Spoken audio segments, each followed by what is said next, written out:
sharing a few words just about Satyam, which is basically the where we come from and where this all grow from. For those of you who don't know yet, Satyam is basically the continuation of the peace community we've been building for 15 years in the land, and we had to close the community because of a lot of pressure and just so many levels of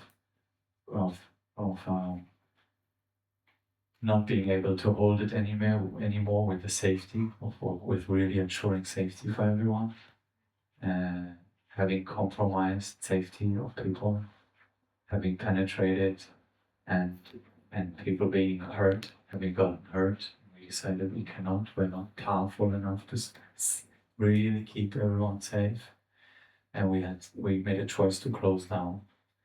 But the continuing was the community, the spirit of the hundreds of people who were touched by this project, who came to see that peace is possible, we can live together. Yeah, we have to meet all the conflict in between us. All the walls we've built, we would grow up to believe the enemy, the images, the dehumanization, it's deeply inside of. But through coming together and through working with it, and through bringing those shadows out and meeting them and meeting deeply in the humanity, we can transform and we can arrive in a place of deep companionship and understanding. Actually, what do we need to work towards? Which is building trust and healing, and from there dismantling the systems that have continuously created separation, instead of just fighting each other and killing each other, believing that we're the reason, that we need to eliminate each other. So out of this community, we fell in love with each other over and over and over. And so many also initiatives and projects have arisen. And after October 7th, we came together. I was with May, I came and we said, we're thinking, what can we do right now as an antidote to the even increasing polarization? All the places had shut down in the occupied territory in the West Bank, where peace organizations can meet. And May said, we need a place. We need a place for our activists to come here, not only in Israel, where people with permits and with IDs can go, but here where the fire is burning almost like in Gaza, it's flaring, and here we need to keep meeting. Here we need to bring ourselves and have place for someone that goes to direct action, risking their lives to come and sleep and have a shower and rest and be fed and come together to grieve together. And then I said, yeah, I'll try to raise the money. And then I made a call, and then Talia joined, and then Miriam joined, and Niveen joined, and then Dana joined, and people showed up. And we raised enough money. We went anyway, even without the money. We put our own money. We found a house. We started, and we called everyone. It was very powerful as an antidote to keep the light, keep the fire, keep the light of the soul burning in the center of the violence and of the polarization. And after again, we were really deeply endangered with. And we decided to change houses because the neighborhood was not safe. And we switched to a much more safer place and a fully Area C. And now we have the neighborhood and the owner supporting what we do. And so, yeah, slowly, we actually now have a safe place, and we kept doing our work. And people that come, actually, they're so courageous. People risk their life to show up in Satyam. And they risk their belonging big time in their own communities. But they still keep coming. Courageous souls that believe in the path of love and nonviolence. So this is Satyam, and it has been running. We've been just volunteering, a whole team of working to keep Satyam going. And it's due to many of your donations as well that helped us to sustain, to be able to pay the rent and keep going. I'm deeply grateful for that, and it's been insane work. And you've seen what's been happening in Gaza. It's been just the violence just been escalating, and And the suffering of the people has been escalating, and not only in Gaza, also in the West Bank. Settler violence is like never before. Every day Palestinians die, are shot, every day. And in Gaza, every day now people die, not even because of bombs, but of malnutrition, of lack of medication, every day, of hunger. And the food is sitting on the border for 3 months. It's calculated there is food on the border. But it's not let in. And when it's let in, it's completely chaos because everyone is so desperate that whoever has power just takes it, sells it, distributes it to their community so it doesn't reach because people are so desperate. And Israel has been making it difficult. International organizations haven't been able to operate. So the suffering of, and we said we cannot keep watching. We cannot sit here and have a grief circle and have a sharing circle and go, to the demonstrate while the people an hour and a half from us actually die right now of hunger. We cannot continue eating our plate like it's normal. We said we want our strength to put all of our bodies in solidarity, all of our heart in solidarity. That's what we felt we can do. And we made a call, and we said also this campaign, it's not only for reaching the people here in the land. This is global. We need a global movement, and there are demonstrations in so many countries, and we need the pressure of every government that has any relational power or leverage in Israel to say stop supporting, stop delivering weapons. And just yesterday I read that Germany is stopping delivering weapons. And I think it is because of you and us that keep going to the street and saying, no, this is wrong, this is genocide, this is ethnic cleansing, this is not self-defense. This is not supporting Israel to self-defense. No. And we need to stop it. So I think we realize that we cannot rely on local politics to get it, to stop it. We have to have that international pressure, and we have to have us, the people, standing up and speaking up. So we said we'll start a global campaign, and we started with the daily Zooms to bring on realities from Gaza, from people that actually every day experience the hardship, the suffering, the bombing that have been displaced numerous times, that have pieces of bombs in their bodies stuck, can't get it out because they don't have medical supply, that go and get shot and wounded, and their siblings and cousins killed just to get food. And show the world again, this is happening. It's not some strange propaganda. It is happening. Let's witness. Let's not look away.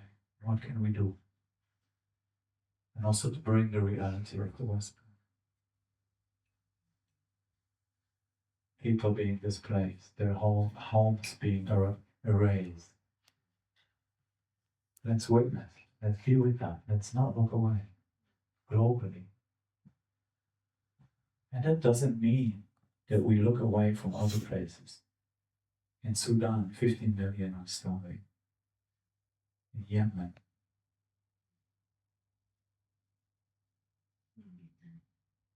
Huh? In Italy. Italy. Let's look. Let's be with it. Because I know how overwhelming it can be alone. So we said, let's come together every day on Zoom. Let's witness together. Let's feel together. Let's breathe together.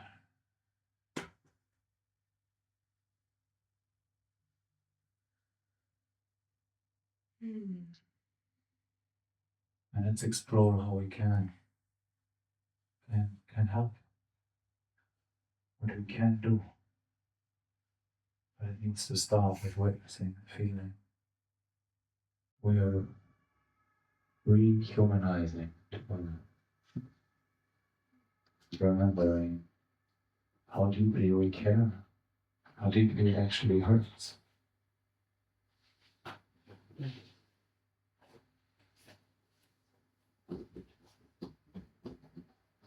Because we are not separate. And from that deep place of feeling and acknowledgement, we are not separate. from that commitment that Satyam has of we're not choosing sides. We are sitting with the humanity of everyone. We acknowledge that violence is born out of violence and trauma. What is the antidote?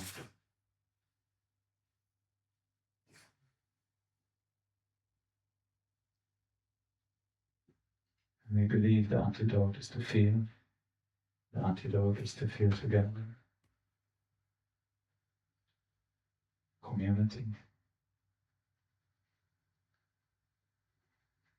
And we sit with all the pain of the hostages and their families, as well as the pain of the prisoners and their families, the pain of the people in Gaza. We've been on the hunger strike now for 55 days today. We've not eaten. In order to feel what it means to not have, out of choice, to choose not to, when others don't have the choice.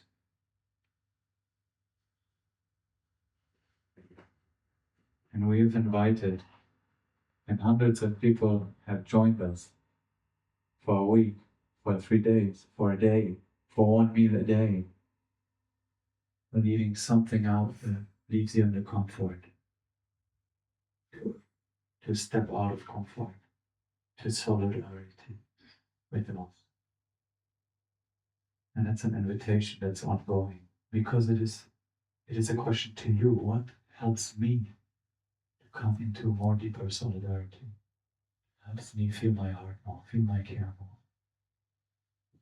It's not a dogma, it's an invitation that we chose spiritually, emotionally.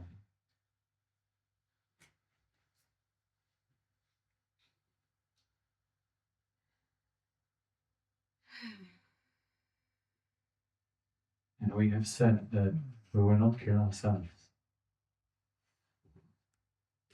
This is not to punish us. This is to roar and say no more. Yeah. And we said, as long as they don't eat, we don't eat.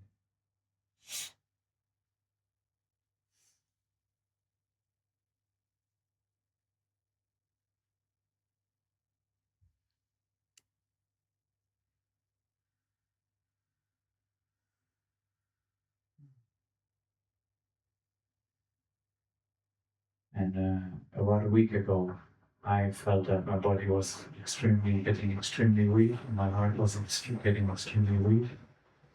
It was hard to walk, it was hard to do anything. And after I flew here, Dana took me to the doctor. They sent me to the hospital, where they kept me. And they said that my heart is actually too weak. And they did all kinds of checks. And yeah, they told me basically that if I continue from here, I will put my body in risk of permanent damage.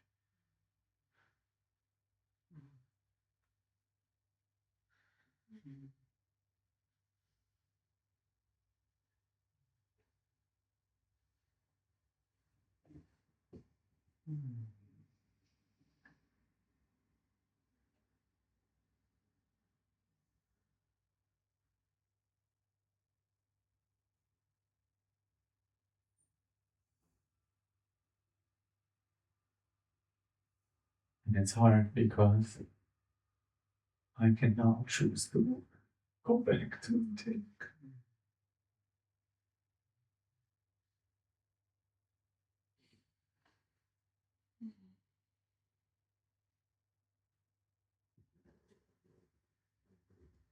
And I had doctors telling me how exactly what nutrition, how I do it, so I don't get refeeding and kill myself.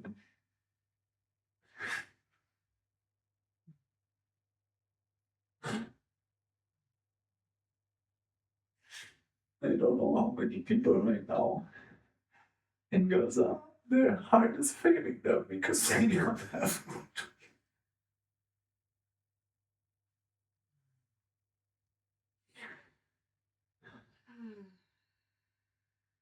And they can't walk like I did, even though they need to walk miles and miles to hope for a piece of bread for their daughter.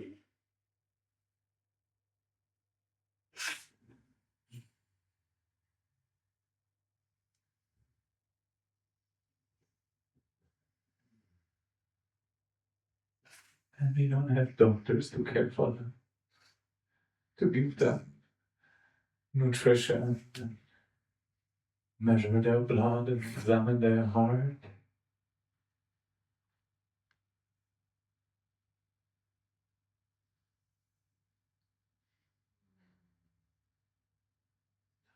And with that privilege right now of being able to support my body not to be injured and die. And I know so many don't have that choice, that they're very much in the same place, even worse, because I even had vitamins the last weeks. B1, essential, they don't have. So I just want to presence that. And as I'm choosing my health, my survival, my body, my heart, I'm with that choice of what that means to choose that and have that choice. And with all of those who don't. And I know that every piece of something that I would put in my mouth, I would put in my mouth also for them.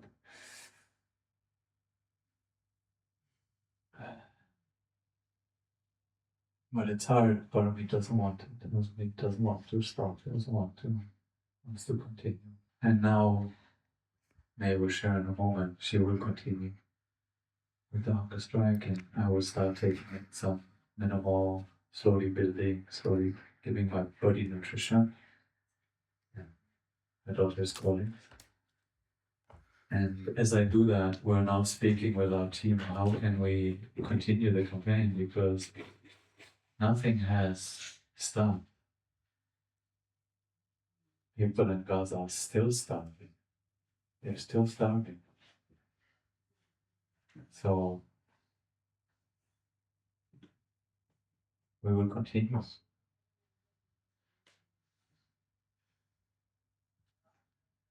And my physical health and May's physical limitation for me is just a show, like this is what happens if you don't eat. This is what happens. It's not to play with. It's not a joke. And thousands are in that place.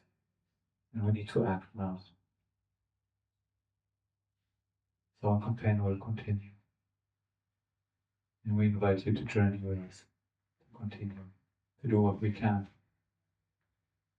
Whatever it is in your power, in your privilege. Thank you. Deeply grateful.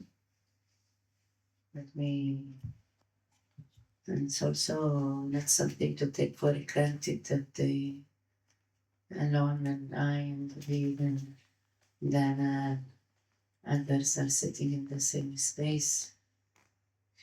They're free. I think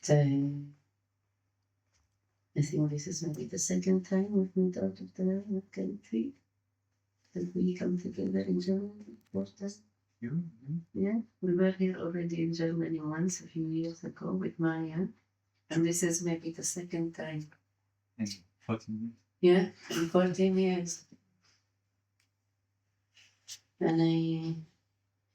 And I say this, and I started from this to also reflect on what is this hunger strike and where are we at, and where is it actually, where is conflict really taking place? You know, is it only Gaza, Palestine, Israel? Is it a global? Is it only a Palestinian Israeli responsibility thing, or an only Jewish, or an only German, or an only American? And there is a lot that is forgotten of global liberation and of global human freedom and of us being spiritual beings before we are temple human beings. And the oppression system as an oppression system, and not to take it and break it into parts where certain people are judged by, so we find a way to a reason, and then we could say if they would only, it would be. But to also acknowledge the collective responsibility, the collective liberation. Then how does it look like? And what does it even mean? And it looks exactly like I began. This is the second time we get to see each other free out of the country. And it's not because of Israel, it's not because of the Israeli occupation. It's part of it, but also Germany. Germany doesn't allow me to just come as a human, does not allow me to just pack my stuff and say I'm coming to meet with my friends, does not allow me to bring around with me. I have to give them reasons to why I want my daughter to come with me. So oppression systems, huh? The way it reflects, yeah? Who is occupying me? Who is oppressing me? Is it only? No, it's not only. So the responsibility does not only lay on Israel, Palestine, or Palestinian on Israelis. It actually lays more on the outer entities that have provided the base of the oppression system for it to continue. It also lays on this remembering that I brought into the poetry. What is it am I asking you to remember? Not Gaza. Yeah, I want you to know Gaza. Not the hostages. I want you to know. Not the prisoners. I want you to know. What I want to remind you of is that I am equal to you. To you. As Germans, as Americans, as Japanese, as Koreans, as Swiss. I am equal to you beyond the Israeli occupation of Palestine. And this is exactly, to me, why I hunger. Why I take this hunger strike, even though I'm occupied, I'm oppressed. I'm not laying anything on nobody. On the contrary, it's being laid on me and my family and my brothers and my daughter, who we have chose long ago, this peace activism, and led our lives and kids and grandkids, and changed the narrative and the blood of the family in order to show how human we are and how deserving we are of equality and freedom. But is it only the Israeli again? No. Is it the Jewish nation? No, it's not. Is it Hamas? No. Who created this? Who created this? It's us. Us that allowed. Us that is now not yet uprising to the point where there is an occupation for 77 years, and we only come when there is a new atrocity and the poison is on someone else's plate, then we wonder what can be done. And then we do this loop again. I call on him and I say Satyam again in the middle of the West Bank retreats, grief circles, bring internationals, bring Jewish, bring Palestinians, sit, cry, talk, retreat, and be seen and violent resistance, solidarity camp, Farisiga, myself, Yatta. And it's been so many years. Because again, it's not only an Israeli, Palestinian, Israeli thing. It is you. My hunger is for you to remember who you are. You, the one who are free by system, who you are. What are your powers? What are your choices when you are not oppressed? When you have the freedom of choice, what are you choosing? What are you doing with your weekends and days and 3 meals and bar and parties and friends and I cannot then retreat and silence? What do you choose when you are free? What was this freedom? What do we do with it? What are you using it for? Are you remembering? Are you remembering? Are you remembering? Because I remember. My grandmothers made sure I remember. Nana made sure I remember. Grandma made sure I remember. And my mom, this was the first thing. She made sure that I know on my bones. No one's freedom was on the expense of anyone's freedom, not even mine. Especially not mine. Specifically, not only mine.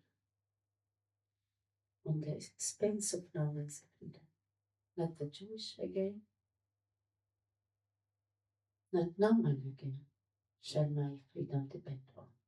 Not a trauma, not Holocaust, not genocide, not starving people, not kidnapping, hostage, imprisoning people. No freedom stands on this. This is why we call on you. This is why we call on the international European American community. This freedom of yours to invite you to use it, to roar it, to show why did our grandparents roar the street? Why did your grandmothers go out to say we want to be free as independent, strong women? Where are you? Where are you? Yesterday, I was scrolling Facebook and I said to you, and please take me seriously. And one of the photos I saved, I wish to show it. A very simple photo of a lady sitting and a young lady standing to her left, both holding the photos of the hostages. The mother of one of the hostages.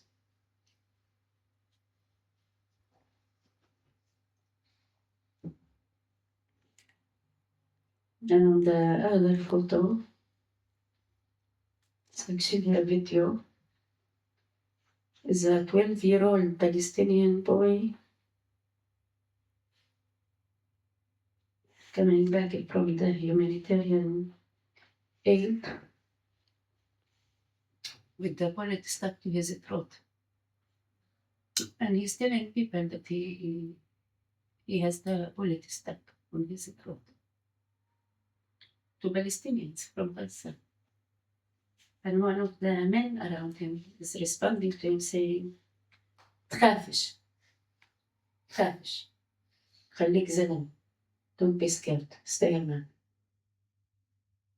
Because what else can they do? They cannot. He's walking, choking with the bullet.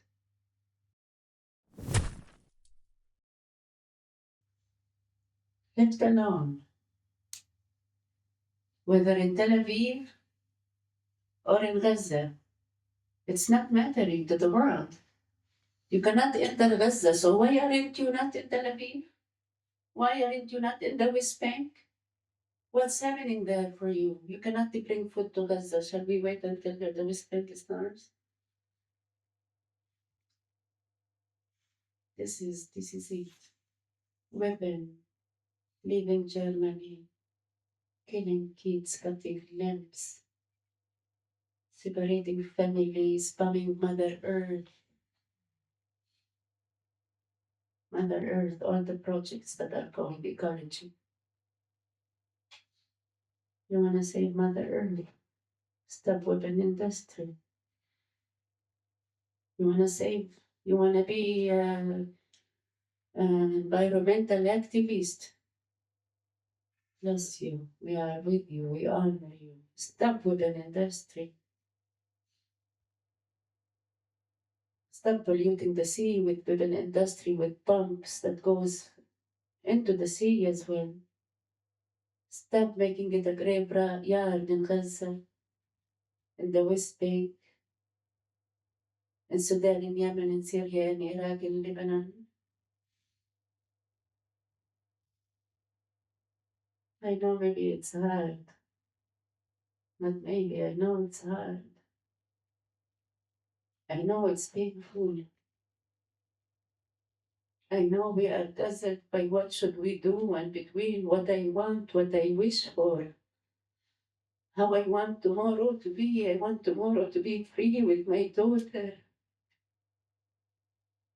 to have a normal one day of life, to walk with her to a place where I am allowed to walk with her. I am not allowed to be with my daughter, with my own daughter. She holds the Israeli. I am not allowed to be with my daughter. They allow her to be with me. I am not allowed to walk my daughter the streets of Jerusalem. My narrative, my stories, my songs. We've never had it. Last 2 weeks we went with David. We took Aram. It was her 14th birthday. And we went to Haifa, to Yafa, to visit the friends that she knows they are her family because she was only a year and a half old. And they were there. We were there in Haifa and Yafa celebrating her 14th birthday with that exact community that I took her down to 14 years ago, thinking I will make a difference. Thinking she will not go through what I went through. Thinking she will not have to pass at checkpoints and be checked by military and weapons. And instead, in 3 weeks, she will go back to that. Leaving home at 5:30, being checked by military, huge weapons that are taller and bigger than she can understand, and yet she holds it. For Carmel, for Mina, Noor, and Shaheen, for Layla, for you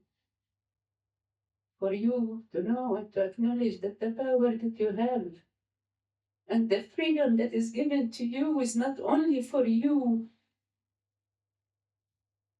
You also carry responsibility. You also hold responsibility. You also must be questioned. Where does your tax money going to? Where is the next? Where is the closest weapon factory? Where is it? Where is it? I don't allow it to continue because I know it's removing the limb, the hand, the eye, the mouth, the stomach, the womb, the heart, the hostages, their bones. Did you see them? Did you see the video? Yeah? How many of you saw? The rest protecting yourselves? See it. See it. It's time that we see, so we don't say we didn't know. So the Holocaust is not repeated again also from here. Those lands shall rise, shall say, no, we know better. We shall not choose between both of them. You shall not do it, our government. You shall not do it. You shall not lead if this is how you are leading. Repeat history on someone else because now you feel guilty and shame. And it is to you to let go of guilt and shame and uprise with the pride to where you are today with this freedom. Not to do anything of guilt and shame. Not out of guilt and shame.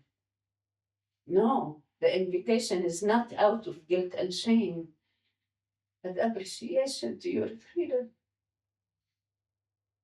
honoring to your freedom, to those other humans who are titled Israeli and Palestinians,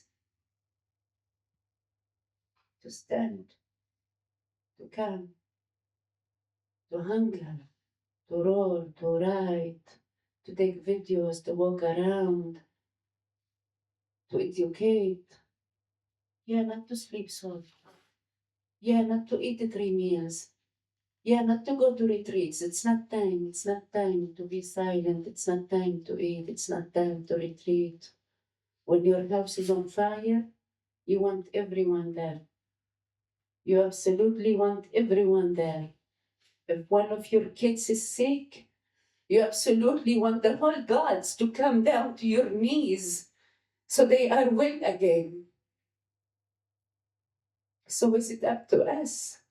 I can be in my privilege. I am very privileged. I am, even as a Palestinian, occupied, oppressed, hungering now. I am a privileged because I can. Because I can.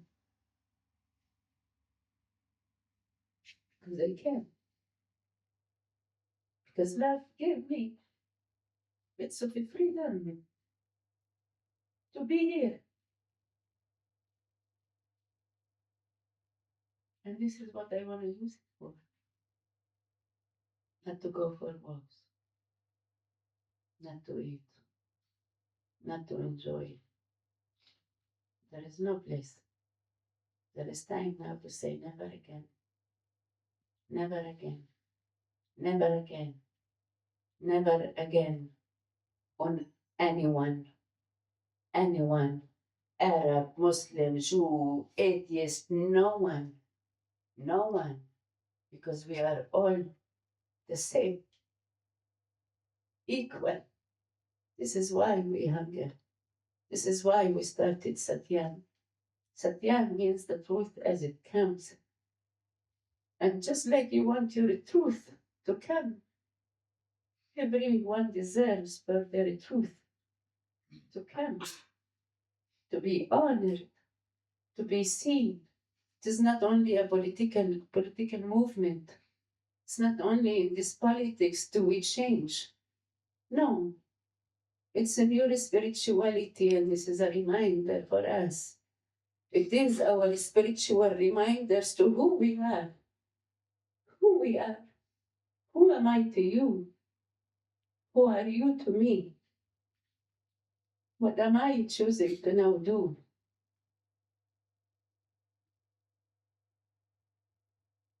How am I using this bits of freedom? How am I reflecting on oppression and grief and the loss of 68 of my friends? And 15 children that I try to take care of left in Gaza. Some with no legs, some with no hands. I know them by names, I know them by their dads and mothers who studied therapy with me, and a trauma.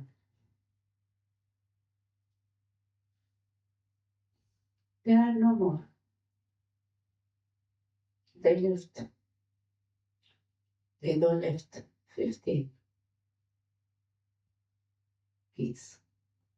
This is the one I know by now. There are others I remember also. But these are the ones I also studied with their parents. And I received the news of their pregnancies. And sat and discussed how do we raise our children differently, and how do we change the Palestinian educational system, and how do we talk about the trauma. They are no more there. They were killed early. Early after 7th of October, they were bombed because they went to support people. 7 of them decided they go to the same area, they are in the same corner, thinking they will be protected. And again, it's not only about the Palestinians. Or you can say, what can I do when we cannot look at them? They have families out of Gaza. All the families of the hostages and their parents are out of Gaza. Can we do something different? Yes. Is it with your responsibility? Yes. Do you have the choice to stand tomorrow and decide how to make a difference in life? Yes. Do I want to take it away from you? I want to insist even more on you using me and David and Satyam and this community on strengthening our stand, our political, human, spiritual stand in order to make a difference. To continue this until we see them eating and we see the hostages being received and the prisoners leaving prisons, children leaving jail, and women leaving jail. And until then, until you see with your eyes what you're choosing not to see now, then we don't stop. We don't stop. As David said, we are not in it to die. I'm not in it to harm myself. And the contrary, I'm not hungering because I want people to be hungry. We are hungering because we want people to be fed.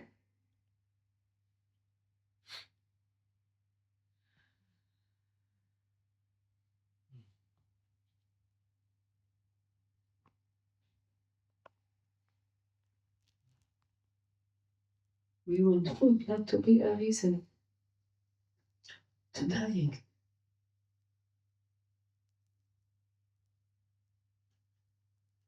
No occupation, no siege, no hostages under any reason. No prisoners. Nowhere. Nowhere.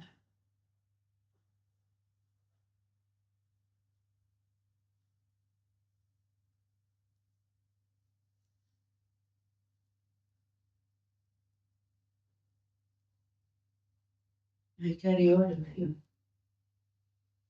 all of you, and I honor all of you, all of us, because this is also the reason to why Satyam is Satyam and to why we can do.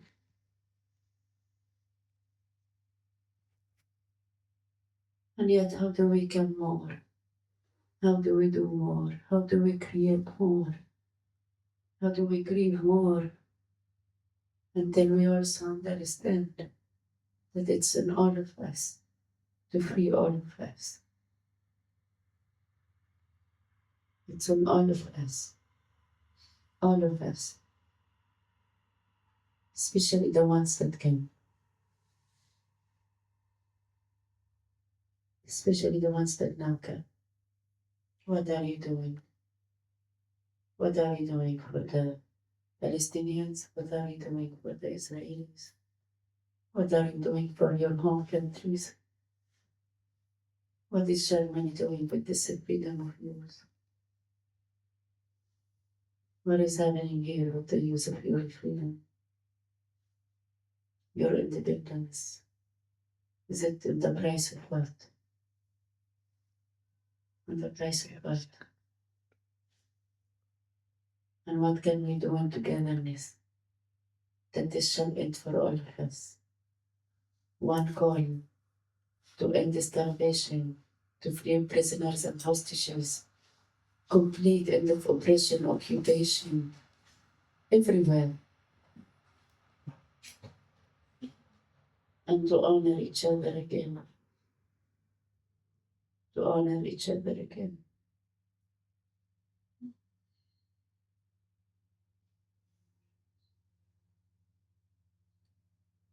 Thank you, and again, you know, normally I speak in a much gentler, and yet they look at the beat and I cannot.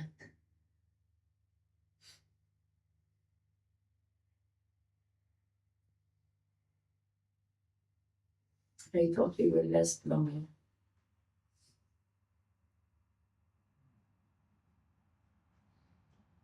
I thought we will be able to do it. We are healthy, we are good, we're drinking the best of water, we are getting the best of air, so we will.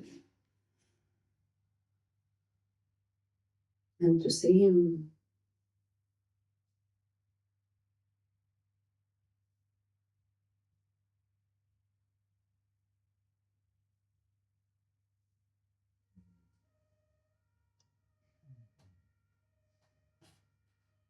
And we imagine the state in Gaza and the prisoners and the hostages, and my body, my soul cannot take it.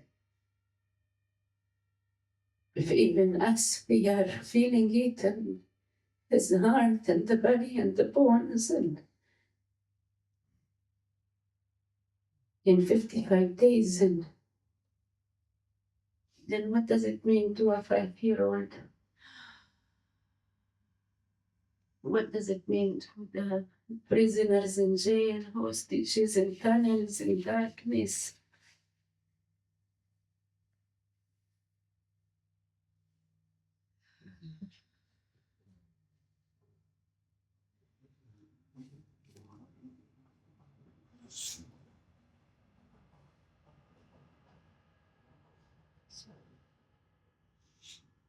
We also call you to join.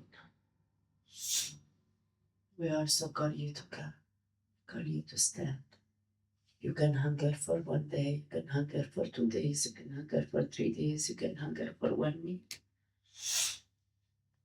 You can write, you can do videos, you can go to protests, you can write to the diplomats, you can go to your government, you can join other organizations and groups and partnership. You can call us and say, please come, and we will come.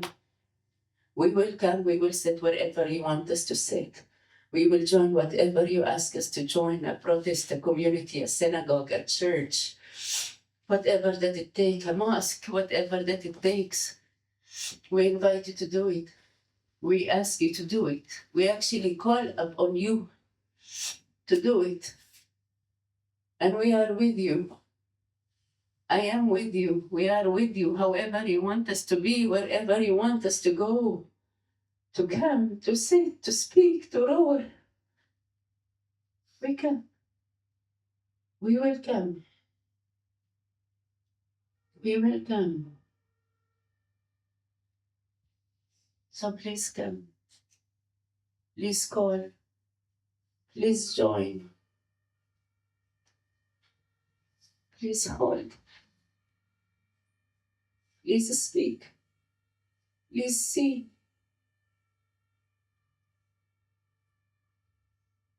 Please see.